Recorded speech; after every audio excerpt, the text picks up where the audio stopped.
There was a super cop known for his exceptional detective skills. He had a reputation for solving cases within 48 hours. One day, a young man named Raman went missing. His father filed a complaint at the police station, and the police launched a search operation. They investigated Raman's friends, but no one seemed to have any information about his disappearance.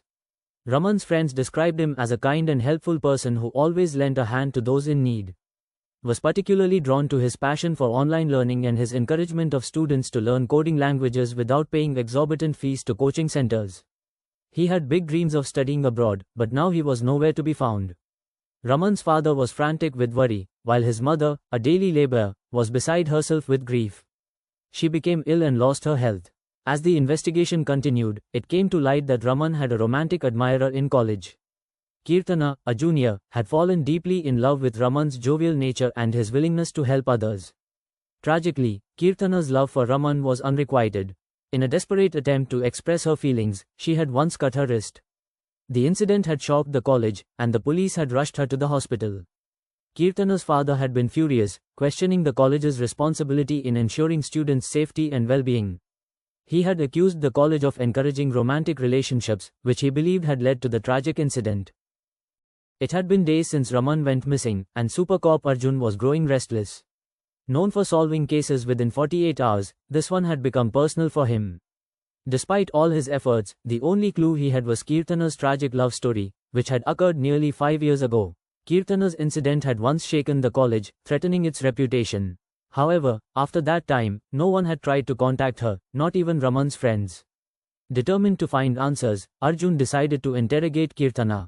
He visited her college and managed to obtain her address. Without wasting time, he and his colleagues set off for her village. Upon arriving at the rural village, Arjun approached Kirtana's father and said, "We need to speak with your daughter regarding Raman's disappearance." At this, Kirtana's father became visibly shaken. His hands trembled, and tears welled up in his eyes. With a heavy voice, he replied, "Sir, Kirtana is no more. 2 years ago, she was talking to someone on the phone. Right after that call, she hurriedly packed her bags and left for the railway station. Sensing something was wrong, I followed her. But just as she reached the station, a speeding car hit her. She died on the spot." Arjun was stunned. His mind immediately fixated on the mysterious phone call. Who was she speaking to? Could it have been Raman? Trying to piece things together, Arjun asked, "If it was an accident, why didn't you file a complaint?" "We did, sir," Kirtana's father replied, his voice filled with pain. But nothing came of it. The case was closed without answers. With this revelation, the case had come full circle, back to its starting point. But now, Arjun knew one thing for sure. The key to both Raman's disappearance and Kirtana's tragic end lay in that last phone call. Determined to find answers, Arjun decided to investigate further.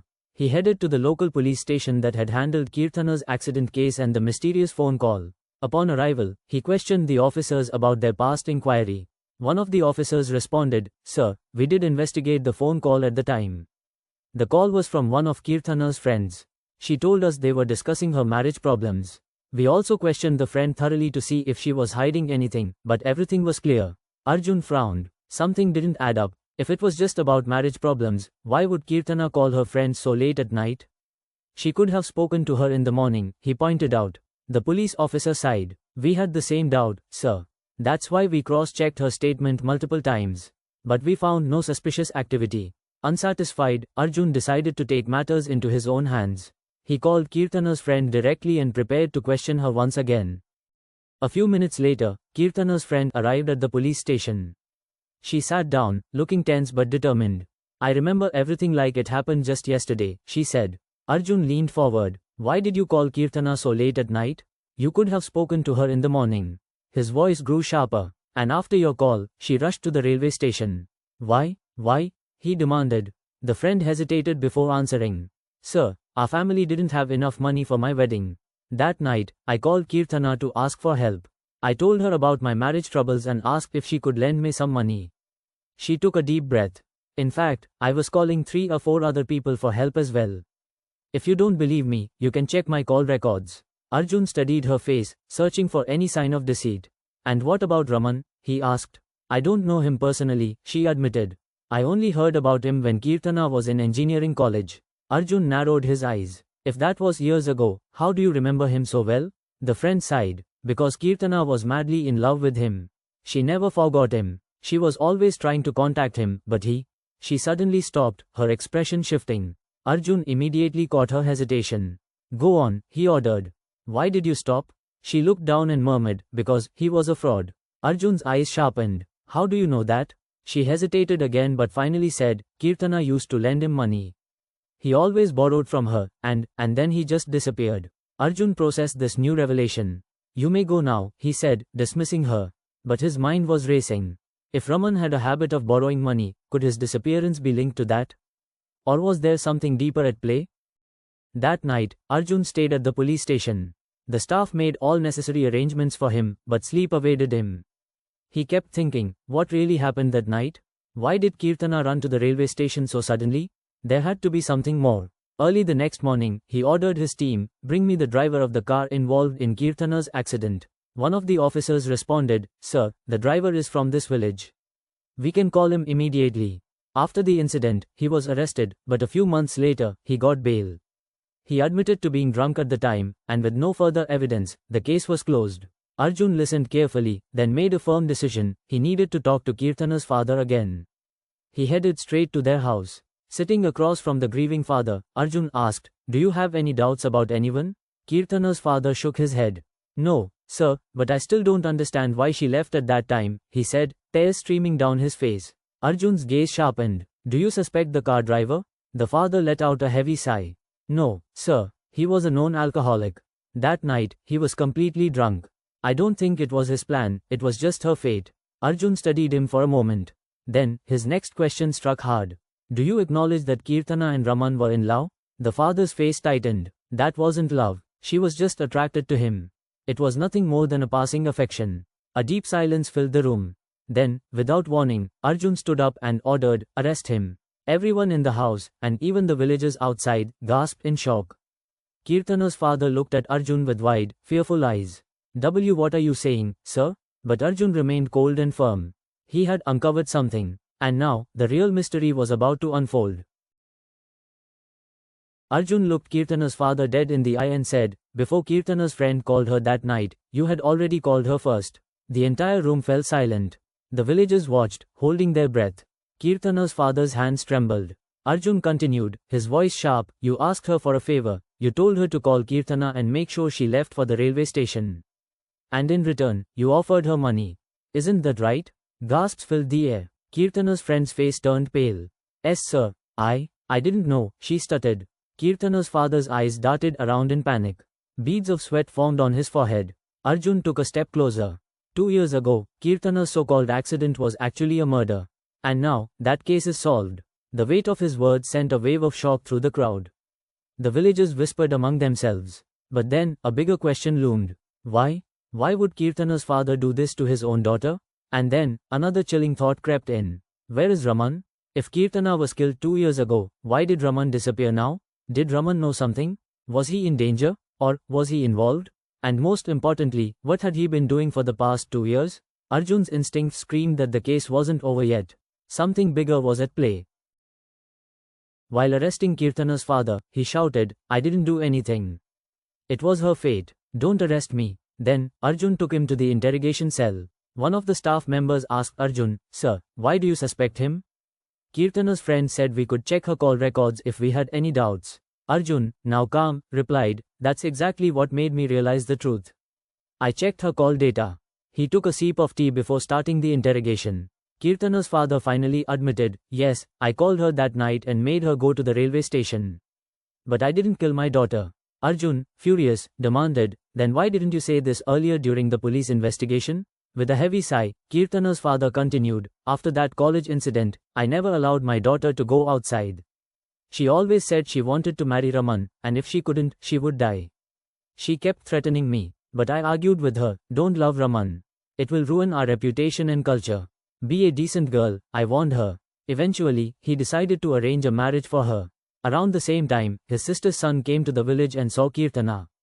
He had secretly loved her since childhood but had never expressed his feelings. Determined to marry her at any cost, he offered to do so without dowry or a single penny. In return, he promised to give Kirtana's father 5 acres of land. However, Kirtana refused. Her father, mother, and entire family tried to convince her, but she remained firm in her decision. Days passed, and finally, the time came for his sister's family to leave the village. Realizing this was his last chance, he made a call to Kirtana's friend, instructing her to send Kirtana to the railway station. His sister was waiting there to take Kirtana to their village. But God had another plan, he said, his voice breaking. That bloody drunkard hit her with his car, and she died. Arjun, enraged, shouted, "What a story!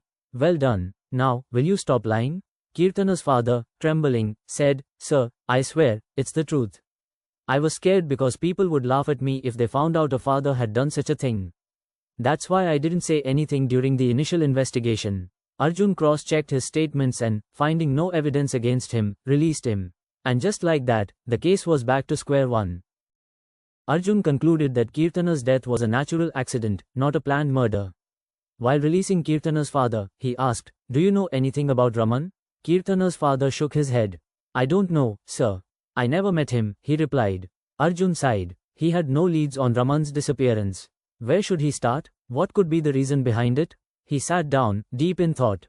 The case had returned to its starting point, Raman was still missing, and now, Kirtana's tragic past seemed only loosely connected. Did he disappear on his own? Or was there something more sinister at play? Arjun needed answers. And this time, he wouldn't stop until he found the truth. Days passed, but there were no further developments in Raman's missing case. Arjun checked his phone records and bank transactions, but they led nowhere. His frustration grew. Raman's disappearance haunted him constantly. His colleagues started whispering, "Maybe this time, Arjun can't solve the case." These words hit him hard.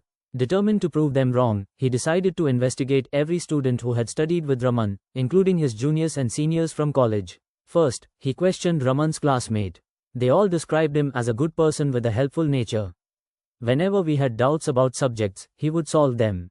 He never loved Kirtana, his batchmates claimed. Next, Arjun spoke to Raman's juniors.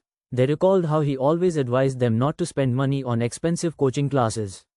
"He told us we could find the same knowledge online for free and become just as fluent in the subject," one junior said. One particular junior shared an incident. "One day, I was waiting outside a coaching center to buy a course when Raman stopped me.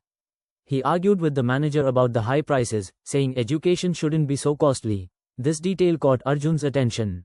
Not wanting to miss any potential clue, he immediately visited the coaching center. When he questioned the manager, the man dismissed the event. "It was just a small misunderstanding. I never saw him again after that," he insisted. Arjun continued asking students where they had purchased coaching materials. Everyone mentioned the same popular coaching center, one that had been well known during Raman's college days but had since closed due to staff issues. Determined, Arjun searched for the coaching center's owner. After days of effort, he finally got his contact information. That evening, Arjun called him. "Please come to the police station today," Arjun instructed. "Sure, I'll be there," the owner replied. When the man arrived, Arjun asked, "Why did you shut down your institution?" The owner sighed. "Raman led a strike against us. He protested our high prices and the poor quality of our content. After that, students lost interest in buying our courses, and we had to shut down." Arjun leaned forward. "Can you bring your institution's registration documents?" The owner called his driver and asked him to bring the papers. When Arjun examined them, he was shocked. The coaching center was registered under the name of Raman's former college principal. Realizing he was onto something big, Arjun immediately went to the principal's house. Looking the man in the eye, he said firmly, "I know everything about Raman's mysterious disappearance. But I want to hear it from you. Tell me the truth." Arjun didn't know who was behind Raman's disappearance. However, he decided to pretend he knew everything in front of the principal. Seeing Arjun's confidence, the principal slowly began to reveal the truth. "I suggested that the faculty manipulate students into buying classes from my institution. The faculty did as I instructed, and initially, everything worked well. But after Raman joined our college, things started going wrong. He led a strike against the coaching mafia and corruption in education, bringing awareness among students. That's when we started facing trouble." Arjun's voice grew sharp. "So, you decided to kill him, didn't you?" "No, sir," the principal replied quickly. "Then what happened to Raman?" Arjun pressed further. The principal hesitated before continuing. "Raman collected all the proof against us. We were scared. What if he exposed everything? So, we decided to offer him a huge sum of money to keep quiet. But he refused. We suspected he might have shared the information with his girlfriend, Kirtana. So, we contacted her about this matter, but to our surprise, she didn't know anything. We had no choice but to reveal it to her ourselves. Then, we threatened her not to tell anyone. Arjun clenched his fists. And after she left, Raman came to meet you, didn't he? The principal nodded. Yes. That day, he suddenly agreed to our offer. But we made a mistake. We told him that we had already spoken to Kirtana. We told him it was now his responsibility to keep her silent. Arjun's eyes narrowed. Why did you even tell her in the first place? We thought he had already told her everything. We had no other option but to act first. Arjun exhaled deeply, his mind racing. And then, Raman asked for some time to handle the situation. We agreed. After that, 2 years passed. A few weeks ago, he contacted us again, this time, asking for the money we had offered him.